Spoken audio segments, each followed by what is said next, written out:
Welcome back to another edition of the Field of 68's Off the Carousel series. I'm Sean Paul, joined by IU Indy head coach Paul Corsaro. Coach, how you doing so far? I'm great. Thanks for having me on. Absolutely. So I'm just doing some research for this interview, and I was looking at your story and how you got to this point. But the thing that really caught my eye right away, not only are you a U Indy alum, which is the school you're at previously to IU Indy at the D2 level, you played football and basketball there. What's that about? How'd you ultimately land on coaching basketball instead of maybe going the college football coaching route? Well, I mean, yeah, interesting pathway. Out of high school, I had, low-level Division I recruitment for both basketball and for football. I ultimately I came from more of a football based high school. So Hmm. maybe, I don't know at the time, but maybe I felt a little, pressure or a nudge to play football because of that. But I had opportunities for both. Went to Youngstown State to play football ultimately, bypassed some of those basketball opportunities. After being at Youngstown State for a year, which is one AA scholarship, I redshirted there. Didn't play my freshman year because I had redshirted and was a little homesick. That's 6 hours away, and I miss Hmm. basketball. So then, University of Indianapolis Division II, at Division II level, gave me the opportunity to play both. So to play basketball again, there was an opportunity to play in both, and I was back home. So it filled a lot of needs for me at the time. I had a great experience. But ultimately, my relationship with my head coach at the time, Stan Gerard, who's now the head coach at University of Southern Indiana, we had a really good relationship. When I finished up with my playing career, he had an opportunity as a grad assistant on his staff, and I was in the midst of a 2 year MBA program anyway, so I have Hmm. 1 year left on my MBA. Really, in college, coaching was never kind of one of those things that I thought I was going to do, but an Really? opportunity to be a grad assistant with a guy I was close with and respected him for, yeah, as an alum for the program, being around it for another year sounded cool, and I could get my MBA paid for. But during that year of being a GA, I fell in love with it, and it just so happens that when I finished my GA, that he had a full-time spot in his staff open. He offered that to me, and I took it. And the rest is history. I haven't looked back. So coaching was never the ultimate goal for you. No, I was actually finishing my MBA. I had was actually in the process of applying to some law schools, and I was going to go the JD MBA route and go into the business world and use that maybe in a lot of different facets in the business world. So being a sports agent was one thing. Maybe I come from a family of private business owners. Going that route interested me as well. So had a lot of options to do more with the law background, MBA background, but I loved coaching. I've always been involved in sports, so maybe it was irrational for me to think that I was going to do something that wasn't sports related. Looking back, I'm going, what was I thinking? But I'm really glad that Coach Gerard talked me into being a grad assistant. I probably wouldn't be sitting here talking to you today if not. I mean, it ultimately looks like you made the right decision because you had some really successful years at your alma mater. You finished first in your conference the last two seasons. You made some runs in the Division II NCAA tournament, and now you have your opportunity to coach Division I basketball at IU Indy. So, what does it mean for you to have this opportunity to coach D1 basketball? And was it a tough decision, even though it's a jump from D2 to D1? Was it a tough decision for you to leave your alma mater?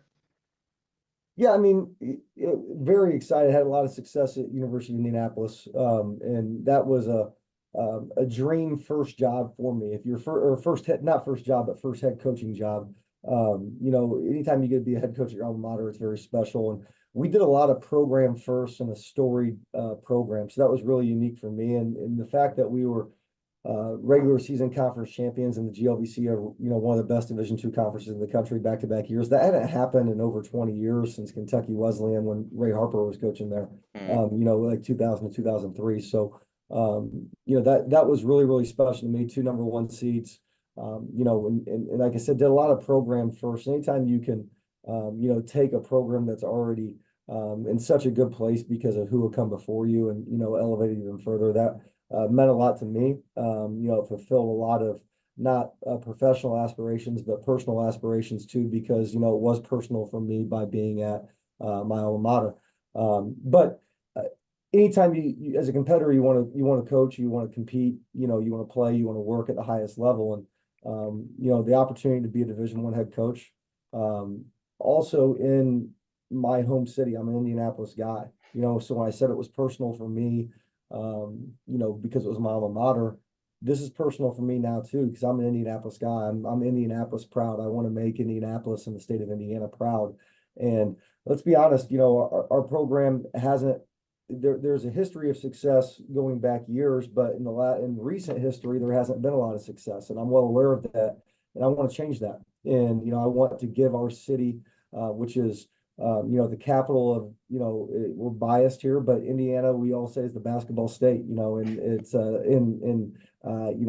really believe that, and the people here believe that, and we love our basketball, and we want to do something special here in the city of Indianapolis. There's a lot of positive juice going along with our rebrand, and like I said, just a lot of good things happening. And what better place to do it and have your first Division I head coaching job at the age of 35. I'm a young guy, in my hometown. I didn't have to move and do it here in Indianapolis. So no, honestly, it was not a hard decision for me, because even though I love the University of Indianapolis, love my experience there, I also really believe that aside from winning a national championship, was nothing else we could have done. We had Yeah. done literally everything Hmm. besides win a national championship.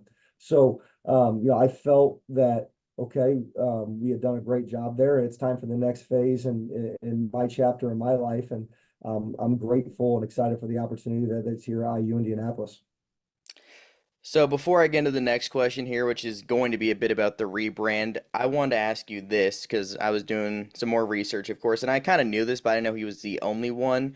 Do you know the only player to be drafted from formerly IUPUI and now IU Indy basketball? George Hill. There we go. Okay. I just Come on, want to, man. I That's a figured you come on. would You got get to it, but look I'm a something harder trivia than guy. Yeah, I'm a trivia guy, so I that. had to test you a little bit. I didn't tell you about that, so I want to see if you can get in. You passed the test, so there we go. But George, if you're listening, I am well aware of that. Come on, man. yeah. We got to get together here soon. So the next question was going to be about the rebrand. I'm sure most people who are watching this probably know that IU Indy was IUPUI, but just for the people who don't really know, and we talked about it a little bit off camera, what does the rebrand ultimately mean for IU Indy? Well, it's autonomy, IUPUI, and granted, we're very proud of our history. I want to start with that, but we are excited about this new era. Something I tell people is I will never coach a game as the IUPUI head coach, but it is cool Hmm. for me to say, hey, I'm going to be the first coach of IU Indianapolis. That's kind of cool. But we're very proud of our history, but we haven't had the most success in recent history. So it also comes at a time with a brand new coach, new things coming. It's kind of just a new era. And I think, in the past, we knew the letters, but, anytime you call a recruit or people who don't know, who aren't around, like you're talking to someone from, the state of Wisconsin who might not know, you have to explain, okay, what the IU means and what the Yeah. PU means. Okay, but it's IU and Purdue, but you're in Yeah. Indianapolis. So there's a little bit of that just every single time. Now it's pretty self-explanatory. We're an extension of Indiana University in Indianapolis, just like Purdue Fort Wayne or Nebraska Omaha, or Wisconsin Green Bay, or Illinois Chicago. It's just it's more common that way. So there's autonomy. There's a true extension of one parent campus. I think that's important. And with that is, President Witten at Indiana University, she is all in on us having success. She's like, hey, you're going to be truly ours. We're not sharing with anybody anymore. You're ours. We want you to be successful. When I interviewed with her. She was all part of my interview. To have the president of Indiana University care about our success in the way that she does we feel that support. That's exciting.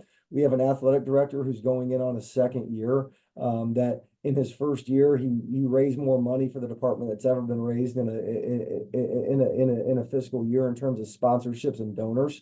So that's exciting. So we're coming in at the right time. It's just like I said, it's a new era, it's a new name. New leadership. We have a new chancellor as well. That's within her first 6 months with the university. So it's just like I said, a lot of positive change from the top down. And I think, what a better time to be sitting in my seat than right now. Whether you are a world class athlete or a podcaster like me, we all understand the importance of mental and physical well being and proper recovery for top notch performance. After a 6-month season loaded with cross country travel, I can promise you that proper recovery is a priority for me these days. That's why I'm excited that Unified Healing is sponsoring this episode of the Field of 68. Unified Healing is a new and super innovative global network of wellness centers powered by Energy Enhancement System, or the EE system. If you haven't heard of the EE system yet, you'll want to listen up. This technology promotes wellness, deep relaxation, purification, and rejuvenation. Whether you're here in New Jersey or at one of the hundreds of other locations across the globe, access to a center is easy and affordable. If you're interested in experiencing the EE system technology for yourself, go to unifiedhealing.com/unified68 to learn more and find a center near you. That's UNIFYD healing.com/UNIFYD, the number 6, the number 8. No material or testimonials on the Unified Healing website are intended to be viewed as medical advice or as a substitute for professional medical advice, diagnosis, or treatment. Always seek the advice of your physician or other qualified healthcare provider with any questions you may have regarding a medical condition or treatment, and before undertaking a new healthcare regimen, including the EE system.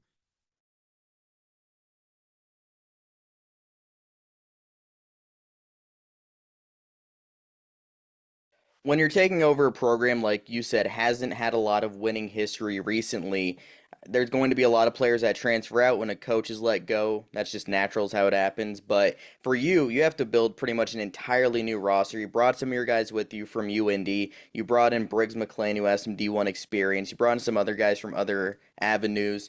How has this roster come together, and what should we expect from some of the guys that came with you before? Well, I think you'll see some continuity from my guys coming with me from University of Indianapolis. We had a lot of success there. Our cultures and well established already.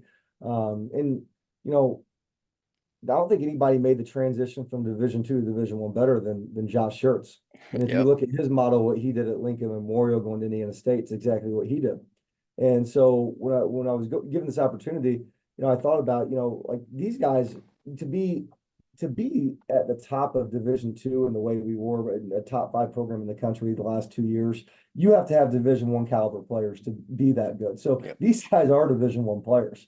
And, now we're gonna kind of like we talked, just like I said as a coach, they kind of felt like aside from winning a national championship, they'd done everything they could at the University of Indianapolis. So let's go do this at the Division I. Let's do it together. So now I feel like we're already skipping the crawling phases of a new program. We're already walking because, hey, this summer, which is big for our development as a team, I have 4 scholarship players and 1 walk-on, that came with me. My math says that's 5 guys. There's only 5 guys on the, on a court at a time. So when I say, hey, guys, let's show everyone how we, installing our fast break or how we guard this ball screen coverage or doing this drill. I have demonstrators. I'm not having to teach everyone in the gym. I'm having my guys that have been with me and played for me teach the rest of the group.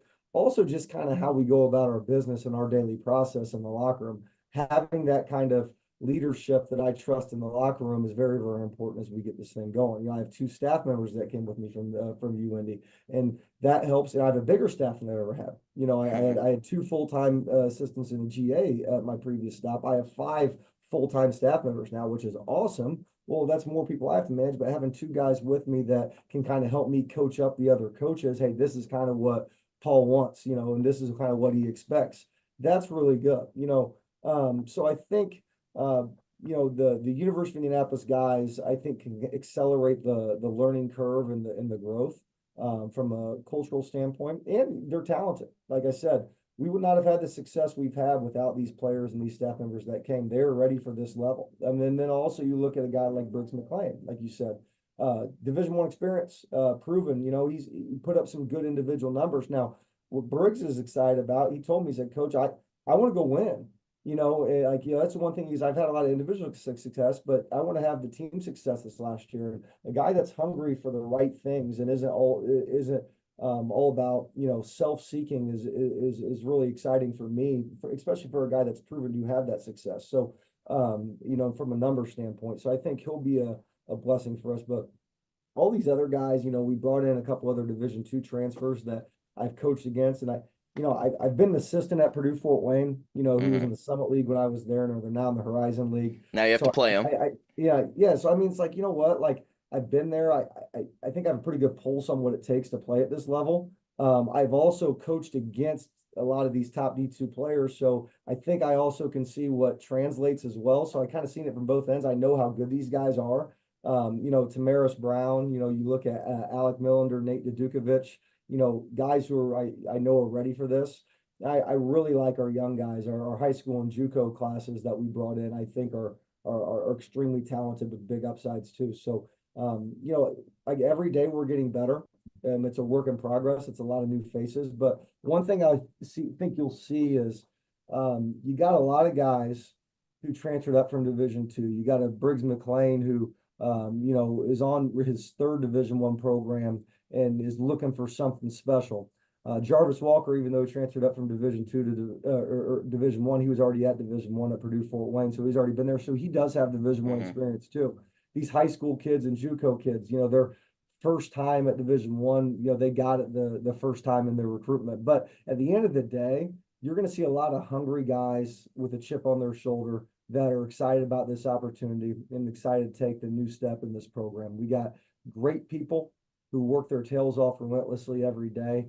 We're going to be the most physical, most hardworking team out there, and we're going to play a blue collar brand of basketball. So you mentioned that blue collar brand of basketball. You compare to some of the other D2 coaches and D2 programs that went up, like Merrimack, obviously with their zone defense. They've been really successful over the years. Josh Schertz and now Lemoyne, coach champion over there, coming over. A lot of 5-out stuff, a lot of shooting threes. What's your style going to be? Is it mostly defense? What are you going to feature on offense? What are you looking to do at IU Indy? Well, I mean, we are going to pride ourselves on the defensive end. Like I said, we're going to be extremely physical. We're going to, you come across the lane, you're going to get hit. We're going to run the rebounding battle. Bottom line is we want to run the rebounding battle. We want to win the turnover battle. We want to force turnovers, get up India, one shot and done. And then we want to get out and go. We want to play fast in transition. But then in the half court, we will run a motion and, we'll be more 4-around-1 than 5-out. I do believe in posting the basketball, driving the basketball, more of a Big Ten style of play on Mm. offense. If you would imagine, I'm a Midwest guy. We're like I said, we're going to play physical brand of basketball on both ends. We're going to go inside out, whether that means driving the ball or feeding it. Now we're going to shoot threes and we're going to hit them, but they're going to be high percentage. But we are built on efficiency on both ends. We're going to dictate certain shots.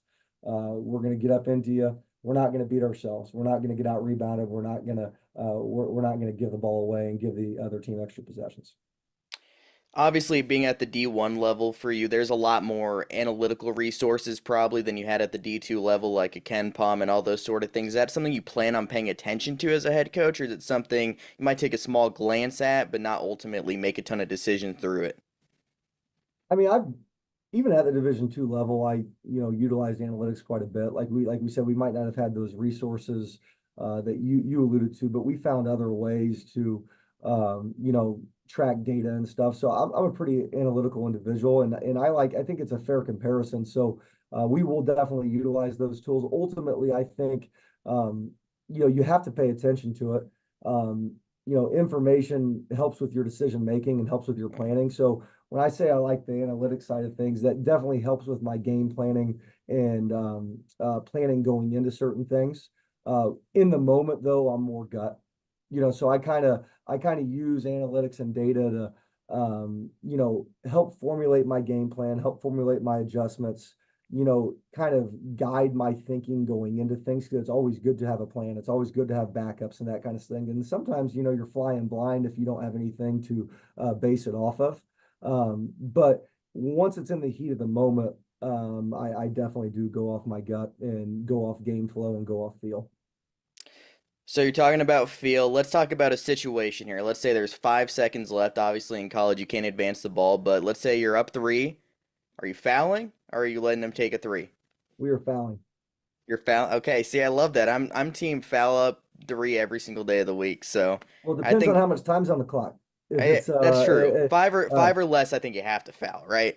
yep, five or less. The minute it goes 5.1, you play it out. Because if it's like 10 seconds, there's too much time left. But with like 4 seconds, I mean, I think the numbers have to back it up that the odds of them missing and then getting their own rebound, like it's not can't be very high. I'm with you. So that's where I think data is important. Like I think it's good for every coach to have almost like a special situations, like whether you want to have a sheet, you want to have an assistant that's in charge of helping remind you, but you got to know based off, if you're put in a situation like that, what you want to do.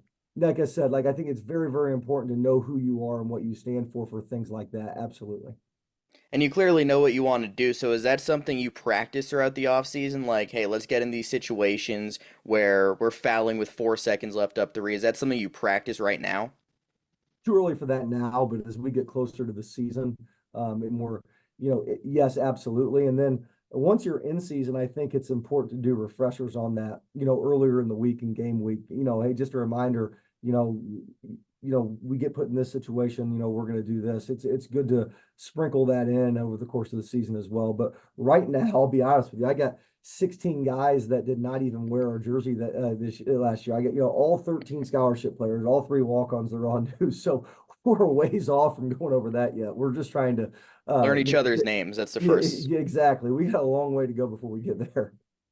So for you, obviously, all new players, you said 16 new guys. What's the ultimate way for you guys to have a successful first season at IU Indy? We got to become a family. Bottom line, it's so important. The intangible aspects of a basketball team, and I think we have the right pieces in terms of talent. I really believe in our staff. We have a game plan in place, but ultimately, we did bring in a lot of guys who all came here for the right reasons and are excited about the opportunity to wear the Jaguar uniform. The more that we can get to know each other since we are so new and become a family and truly support one another and have each other's backs, which we've already begun that, but there's no such thing as being too close. I think it's going to expedite our chances at success. So that'll wrap it up for this Off the Carousel interview with new IU Indy head coach Corsaro. Thanks for coming on, talking football, talking George Hill, who needs to get out to a IU Indy game, and everything in between. So thank you guys for viewing, and thank you, Coach, for coming on.